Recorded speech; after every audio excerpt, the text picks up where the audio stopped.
আসসালামু আলাইকুম গাইস।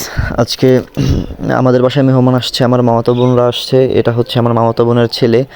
ওর সাথে কিছুক্ষণ সময় কাটালাম, এখন বের হব। এই বের হয়ে গেলাম। এই পিছনে যেটা দেখছেন এটা আমার বাসার পাশের মসজিদ, এখানেই আমি মূলত নামাজ পড়ি। তারপর কিছু ছোটো ভাইদের সাথে দেখা হলো, ওদের সাথে কিছু সময় কাটালাম আর কি আমার দাদি বাড়ি যাওয়ার পথে।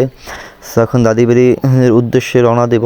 এটা হচ্ছে দাদি বাড়ি, আমাদের বাসার পাশেই আমাদের দাদি বাড়ি। বাসায় কেউ নাই, তারা রান্না করতেছে ওই পাশে। সো আমি আয়নায় নিজের চেহারা দেখলাম। এই আমার জন্য দাদি আমার জন্য পিঠে নিয়ে আসছে, সেটা খেলাম। এটা হচ্ছে আমার ফুফুর বাসা, আমরা সবাই পাশাপাশি থাকি। এই ফুফুর বাসায় ঢুকলাম। এইটা হচ্ছে আমার ভাগ্নি, আমার ফুফাতো বোনের মেয়ে। তারপর বাসা চলে আসলাম, এখন চা খেলাম, এখন গোসল করার উদ্দেশ্যে রওনা দেবো, কারণ আজকে পবিত্র জুমার দিন, নামাজ পড়তে যেতে হবে। গোসল করে চলে আসলাম, এখন রেডি হব। চলেন রেডি হই, লেটস গো। রেডি হওয়া শেষ, এখন নামাজের উদ্দেশ্যে রওনা দেব। নামাজ পড়ে বের হলাম, নামাজের ভিতরে ভিডিও করলাম না, কারণ ওটা পবিত্র জায়গা, একটা আল্লাহর ঘর, ওখানে ভিডিও করা, হাসি তামাশা করা উচিত নয়।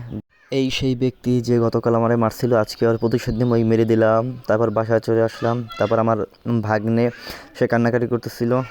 সো এখন খাওয়া দাওয়া করবো। আল্লাহ হাফেজ, সবাই ভালো থাকেন।